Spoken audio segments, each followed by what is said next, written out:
buwan na matapos unang i-report ng China sa World Health Organization o WHO ang mga kaso ng pneumonia na kalaunay na pag-alamang novel coronavirus. Opisyal itong tinawag ng WHO bilang coronavirus disease o COVID-19 na sanhi ng respiratory illness outbreak. Pumalo na ang kaso nito sa halos 4 na milyon sa buong mundo. Marso, dineklara ang COVID-19 bilang pandemic dahil sa malala at malawak nitong paglaganap. Sa Pilipinas, humigit 10,000 katao na ang tinatamaan at lagpas 600 ang nasawi. Samantalang, lagpas sa 1,000 naman ang mapapalad na gumaling. Isa dito si Tatay Lorenzo, 74 na taong gulang. Everyday, right? Especially kapag nagkukwento daw siya ng mga experiences sa loob ng ospital, lagi at lagi siyang naiiyak. Iiyakin ng tatay ko pero sobrang traumatic sa kanya yung nangyari.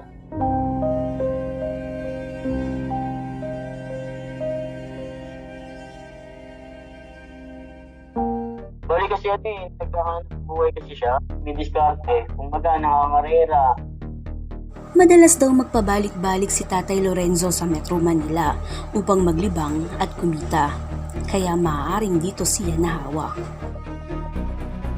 Nandun siya sa pintuan ng bahay ko. Nandun siya nakatayo sa pintuan ko. Ano nangyari sa'yo? Kasi tiginal siya. Tapos inuupo siya. Pero may mask siya.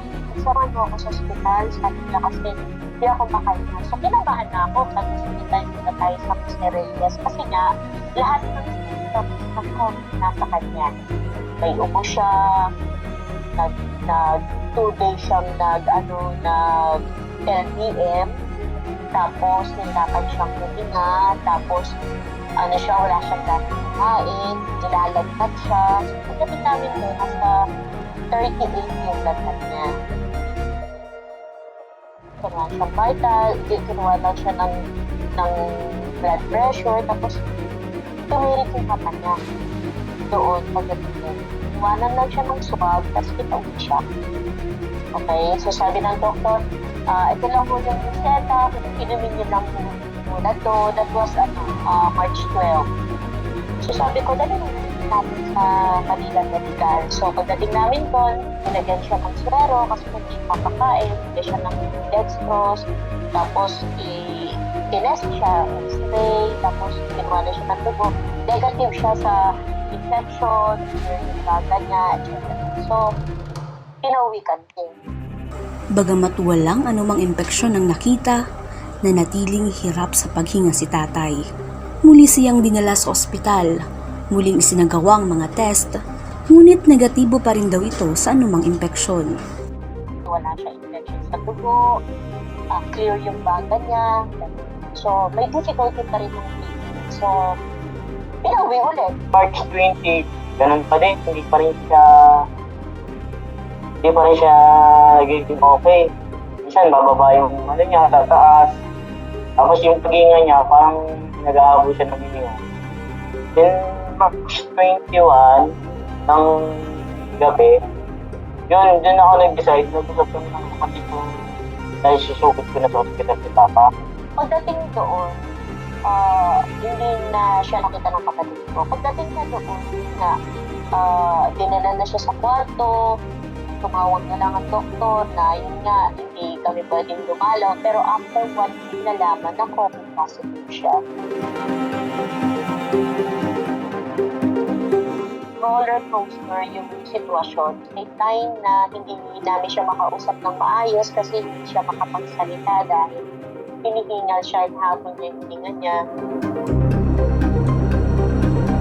Sa dami ng mga research na nababasa ko kung anong feeling ng mga nagkaka-COVID, ang pinakamalinaw na description sa akin is yung feeling ng nalulunod ka. Siyempre, nalungkot kami. Hindi namin nakakalaan na tatamaan siya ng ganun sakit. Sobrang lungkot. And I always pray na dumating nga sa point na, Lord, kung kukunin mo kung kahirapan kasi may edad na, parang bigay mo naman yung medyo, pero kung bibigyan mo pa ng chance, diba, bigay mo na lang sa amin. Ang kanilang tatay dumaan din sa depression at anxiety.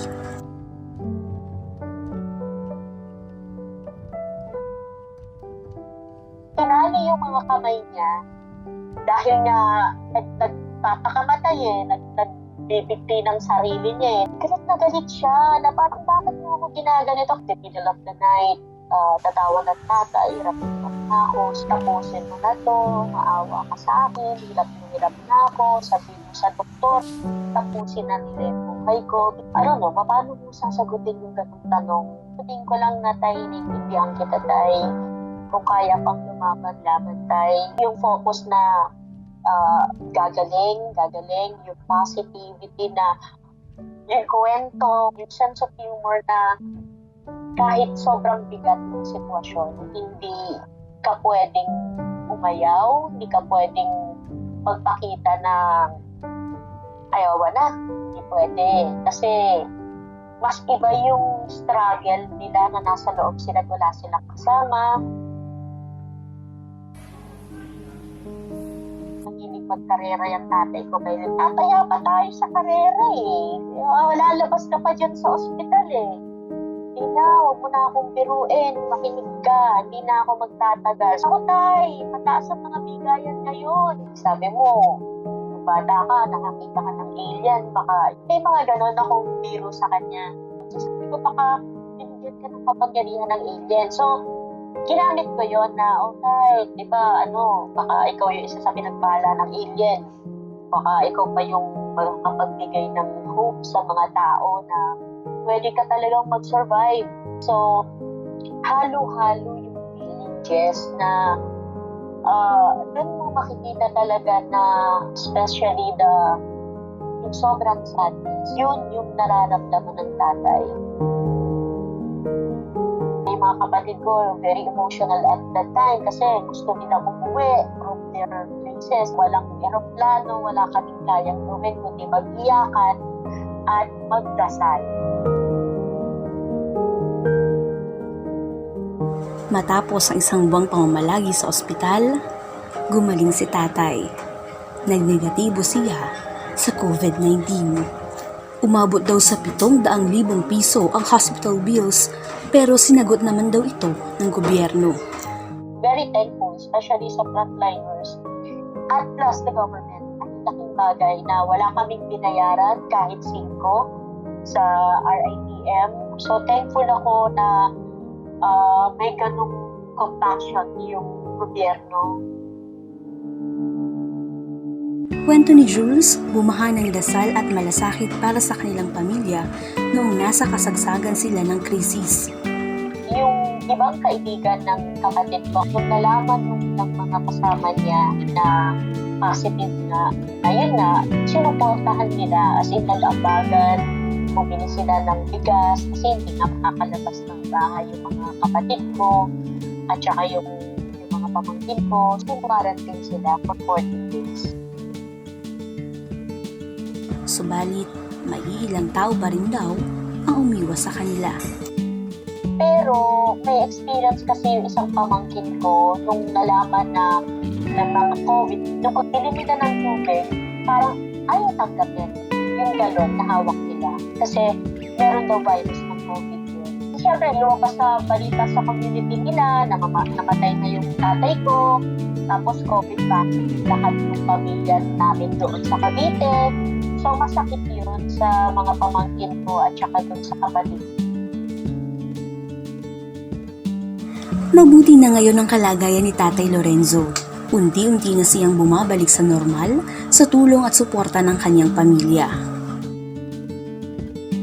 Every 2 days, pumupunta na doon yung nurse ng munisipyo. May mga progress report naman na papasa sa DOH, sa local DOH para doon sa tuloy-tuloy na paggaling at pagtulong ng family namin na hindi talaga maging irresponsable doon pag sa transmit ng sakit. And then with it na lagi yung Clorox niyan malinis, ganon, lagi at lagi para hindi na bumalik yung virus kay tatay. Consistent pa rin namin na pinapainom sa kanya yung luya, na medyo maanghang-anghang para at least yung soothe yung kanyang throat.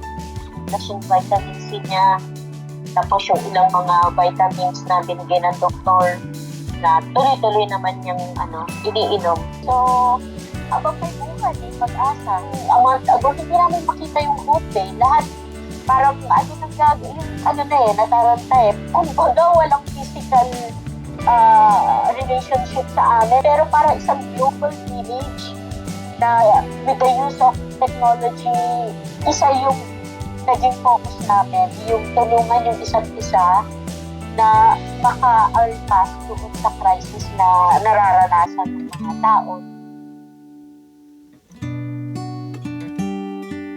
Sa kasalukuyan, patuloy pa rin ang paglobo ng kaso nito sa Pilipinas.